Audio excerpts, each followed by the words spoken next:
Good afternoon, YouTube folks. This is Clay with Clay's AC and Auto Repair and Clay Motion here in Grand Rapids, Michigan, and you're watching the Clay Way. If this video is helpful, please consider subscribing, clicking the notifications, sharing my videos, sending me them big old thumbs up, giving me them nice comments, and if you have a question for me, I generally answer them for free on the Facebook Messenger, Clay's AC and Auto Repair. So today we're working on a 2007 Ford Explorer. This is actually a Sport Trac, but it is going to be the same information for a Ford Explorer. It's a 4.0. We're going to show you how to remove this engine, and then eventually in another video, we're going to show you how to do the timing, because our timing has failed on this. You do need to have a considerable amount of mechanical aptitude to do this. Even with this video, we're just going to show you the difficult parts. We're not going to give you a nut and bolt removal. So the first thing that we're going to do is, we've already done it, is we're going to remove our battery. We're going to remove our air snorkel. We're going to disconnect our cables to our ECM, and these are pretty simple. And I'm just going to show you this just for them guys who might not know. Just pull them off like that. But anything that we can unhook, because eventually we're going to unhook it. If you find the spot of the video you're looking for, please turn the volume down so you don't have to listen to me yammer, and let the video play. That's how we get paid on YouTube, and it's literally 0.2 of a cent for every view. It's crazy. Next thing we're going to do once we got our coolant drained is we're going to start pulling our radiator assembly and fan shroud and stuff like that. That's going to make it easier for when we do get the motor disassembled to where we want it to be, and then pull the engine out. Most of the bolts you need to remove are 10 millimeters, at least from this portion of the vehicle. Jeff reinstalls the bolts that he takes out once he's got the component off that he's wanting to do, so we don't have a ton of bolts sitting around, and it makes it easier to put it back together just simply removing the bolt.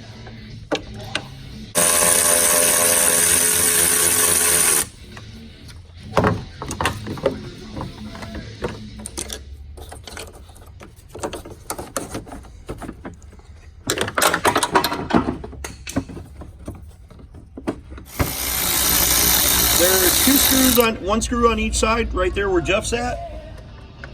Then that allows the fan shroud to come right out. Oh, it's got an electric fan clutch, just like a Land Rover Range Rover Joy. He gave up with the clip and just decided to take the bolt out. I didn't want to damage that. Yeah. Now we can easily access the nut that holds the fan on.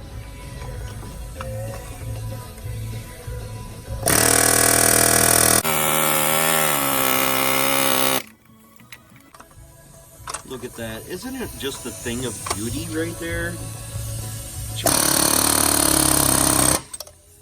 I wish somebody would have showed you that sooner.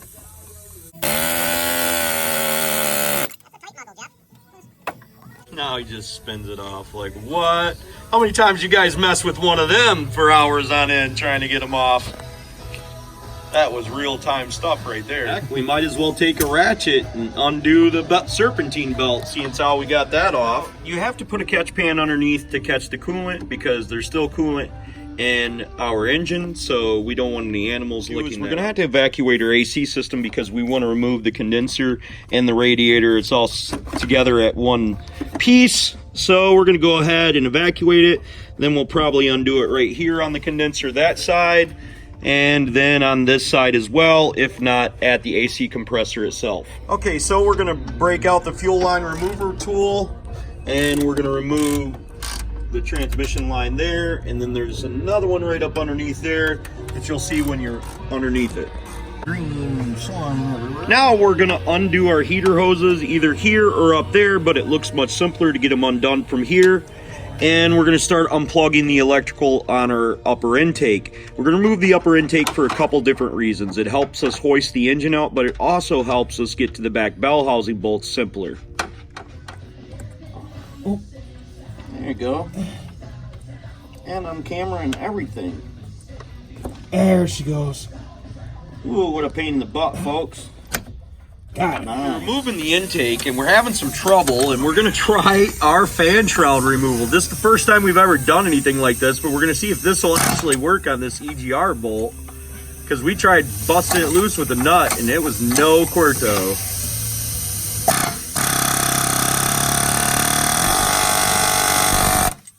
Look at that! That is sick stuff right there. That's one for the ages. I had to reach around the manifold and get my underneath this hose get your finger, or above it, I can't remember which, but you get your finger on it and then you feed the torque spit back there. And with an extension, I'm assuming? Yeah, 6-inch extension, and you just got to wiggle it around until you find it. He's basically saying the last bolt on the intake was a real pain in the butt. So we took the alternator bracket off and we removed the power steering line, set it to the side.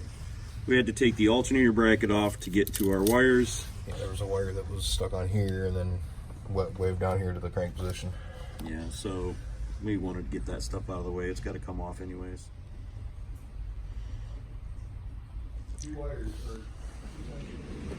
Okay, as you can see, we've made some pretty serious progress and headway on it. I'm going to show you here the brackets and stuff, but you can see the AC compressor and power steering pump and stuff are off of it. But this will give you a nice little overview. Now we're doing the motor mounts and the exhaust and the bell housing bolts. As you can see, it was much simpler just to remove the brackets all as one.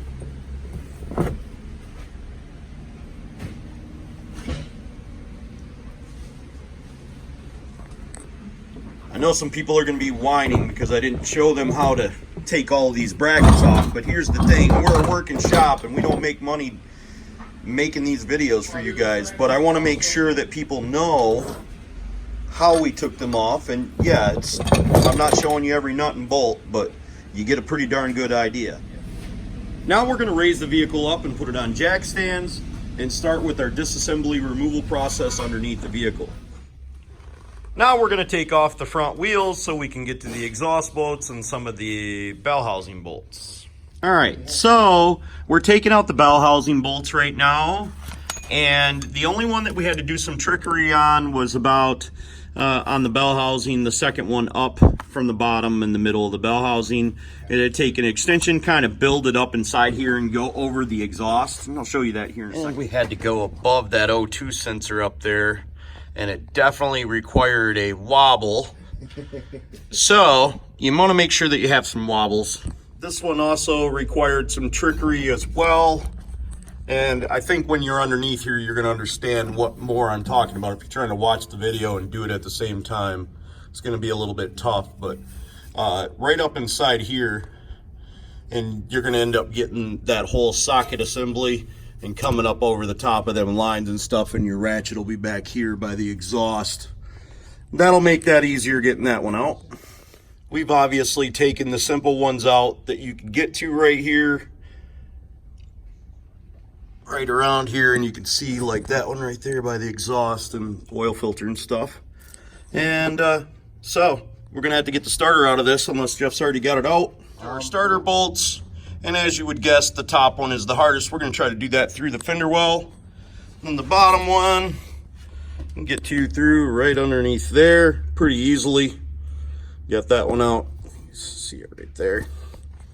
If you want to give yourself more room for the exhaust, you could remove the inner splash shield here. We're not going to do that. We're going to try to work around it. At least we think we are. And then your upper exhaust bolt is right here where I'm pointing my finger. It's actually right behind this stud. So we can do this upper bolt couple different ways here. We could run an extension out here. And because our alternator and stuff like that, AC compressor and stuff is out of the way, we could actually come from the front. And that would be a long extension, and we pull it out that way. It looks like you could get to it from underneath. So there's a lot of ways to get to that bolt. I don't think it's going to be that complicated or need that much of an explanation. This was interesting. Jeff's contraption for taking out the upper starter bolt with the wobble on the end of it. That's ridiculous. I don't think that was necessary, but he did it, so whatever, it's working. Holy crudola! This engine is tiny. I mean, that is small for a V6, even for a V6, I don't know. But now that we've got our starter out, we should be able to access our flywheel torque converter bolts and start removing them. Well, Jeff dropped some knowledge on me. He told me that this is a 60-degree V, and most cylinder blocks are 45-degree V. I thought that was kind of interesting, but it sure does look tiny. The heads don't look small. They look disproportionate to the body. It's kind of weird. It's like a big maned head. Yeah, with a little body. Huh. I wanted to show you guys the back of this engine And you can see that bolt right down there, I think. Right there on the bell housing. It's connected to this bracket that's up here. And maybe you can't see it behind that hose, but they're 13 millimeter bolts on the back of here. But if you come in through this side with the stubby gear wrench, you can get that one out that way. And the other bell housing bolts were pretty simple.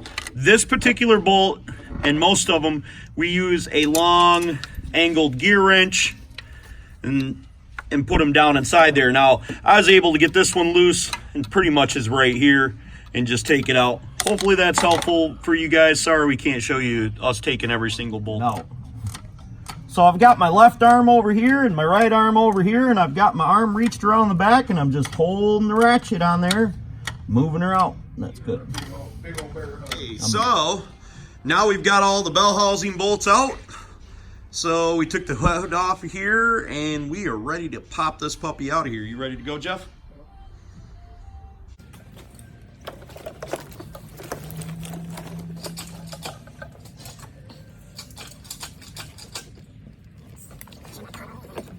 Looks pretty free to me.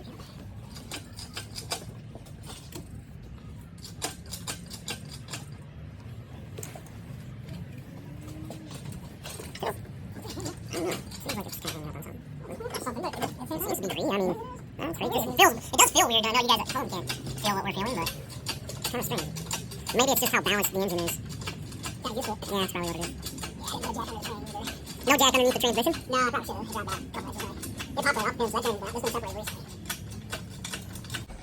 Oh, it's got a brand new torque converter in it. So what you were saying about me being worried about the transmission is probably nothing I need to worry about.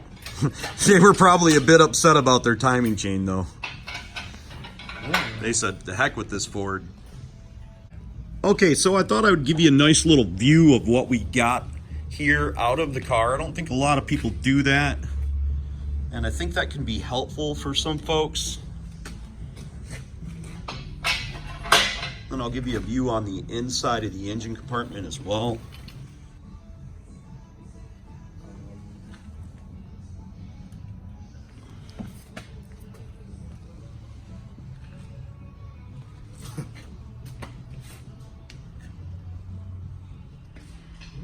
Okay, as you can see, with the engine removed, these are the things that we've got disconnected on ours.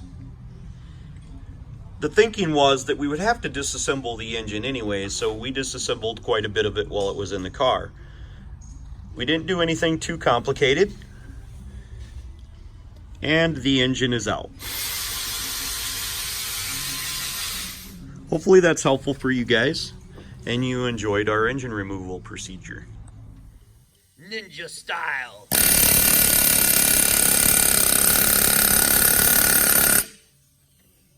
We don't need heat for that stuff. Using an 1 1/16", we can probably take it off the rest of the way.